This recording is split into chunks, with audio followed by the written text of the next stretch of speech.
अलंकारस्य शाब्दिक परिभाषां विधाय आचार्याणां मते तस्य किं लक्षणं भवति विशेषेण चर्चां करिष्यामः। उत्कर्ष हेतवः प्रोक्ताः गुणालंकारितयः येन माध्यमेन काव्यस्य उत्कर्ष वृद्धि भवेत्। असौ गुण अलंकार रीतादयः कथ्यन्ते। अलंकार से लक्षण से काव्य अलंकारे अलंकार शास्त्रे वा आचार्याः स्व नव उन्नीस स्थानी प्रतिभा माध्यमेन परिभाषा निर्धारिता। यथा काव्यादर्शे महाकविदण्डी कथयति काव्य शोभाकरान् धर्मान् अलंकारान् प्रसक्षते। अर्थात शब्दार्थ शरीर काव्यस्य सुषमा शोभा येन भवति असौ अलंकारः इति कथ्यते। अलंकारस्य विषये तत्पश्चात् काव्यप्रकाशे आचार्यमतः अपि कथयति यत् उपकुर्वन्ति तं सन्तं येन द्वादशोचित हारादिवत् अलंकाराः ते अनुप्रास उपमादयः। अर्थात यथा मानवस्य शरीरे कटकुण्डलादि भवति, आभूषणं भवति, हार कटक कुण्डल विशिष्ट वस्त्रं भवति और तेन तस्य मानवस्य सुषमा शोभा जायते वर्धते पुष्णाति। तद्वत् काव्येऽपि अलंकाराः हारादिवत् काव्यस्य सौन्दर्यदायकाः भवन्ति इत्थं मम तेन प्रतिपादितम्। तत्पश्चात् साहित्यकारः कविराजश्रीनाथः अपि कथयति सर्वतार्थयोरस्तिराये धर्माः शोभाविषायिनः रसादीन् उपकुर्वन्तो अलंकाराः ते अंगदादिवत्। अर्थात यथा मानवस्य अवयवेषु सर्वत्र भूषणस्य दर्शनं सर्वत्र दृश्यते, तद्वत् ये अलंकाराः काव्यस्य शोभाविषायिनः वर्तन्ते एवमेव शोभामेव धारयन्ति अपितु ते रसादीन् अर्थात काव्यस्य आत्मभूतं तत्त्वं रसं वर्तते तस्य रसस्य अपि उपकुर्वन्ति अर्थात् पुष्णाति सम्पोषणं करोति तस्य कृते विशिष्टं कृतिं प्रतिपादयति इत्थम् आह विश्वनाथः। तत्पश्चात् अलंकाराणां काव्यस्थानं किं भवितुं शक्यते किं भवति विशेषेण अपि सर्वप्रथमस्तु वामनः सौन्दर्यमलंकारे प्रतिपाद्य पुनः कथयति यत् काव्ये अलंकारं स्थानं कर्तुम् आवश्यकमस्ति। यतोहि काव्यशोभाया कर्तव्य धर्मः गुणः परम् अतिशयहेतवः अलंकाराः भवन्ति। अलंकारमाध्यमेन एव समत्कृतिः जायते इत्थम् आह। परं रीतिवादिनः अलंकारवादिनः ये आचार्याः सन्ति ते कथयन्ति यत् काव्येषु अलंकाराणां स्थानं महत्वपूर्णं वर्तते।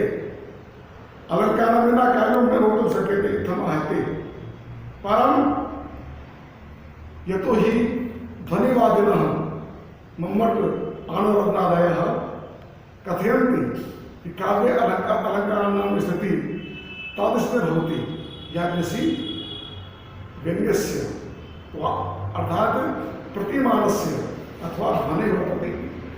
अर्थात दशात्मकं काव्यं दण्डात्मकं काव्यं भवति न तु अलंकार इसी। अर्थात आचार्यमठः स्वकीय काव्यरचने स्पष्ट रूपेण निगद्यते किम तद आदौसौ शब्दार्थौ सगुणौ, अर्थात तेन स्पष्ट रूपेण विशिष्ट पदम शब्दार्थौ तस्य प्रथमं विशेषणम आदौसौ तत्पश्चात् सगुणौ परम अन्नकृति पुनर्वापि इति विशिष्टम अभिलक्षितम। असौ कथेरिकम काव्ये अलंकार रहिते क्षति न भवति, अर्थात अलंकार रहितोपि काव्य भवितुं शक्यते इत्थम् आहतेन उदाहरणं प्रतिपादितम्। अतः परम तस्य मतस्य खंडनं विधाय आचार्य जयदेवः स्तु विशिष्ट रूपेण कथयति, अर्थात यथा अस्मिन् संसारे उष्णता रहितं वह्नि अग्नि कथं भवितुं शक्यते चेत् अग्नि मध्ये यथा उष्णत्वं न भवेत् तद्वत् अलङ्कार रहितोपि काव्य भवितुं शक्यते। तेन निगदितम् अङ्गीकरोति यः काव्यं सर्वथावलङ्कृति असौनमन्यते कस्मात् अनुष्णम् अनलङ्कृति। असौ कथयति यत् शब्दार्थौ अलङ्कारस्य आवश्यकता भवेत्, अर्थात अलंकार रहितो शब्दार्थो काव्यं भवितुं न शक्यते।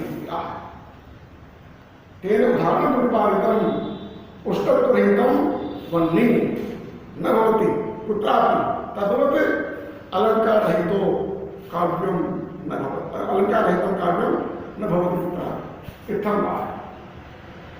तत्पश्चात् अलंकार भेदः, अलंकाराणां सामान्यतः कति भेदः भवितुं शक्यते, विशेषेण सामान्यतः शब्दार्थ सहितं काव्यम्, अर्थात काव्ये मुख्यतः शब्दार्थौ भवतः, अतः शब्द सौंदर्यदायकं शब्दालंकार है, अर्थ स्वतः वर्धको भवति अर्थालंकार है।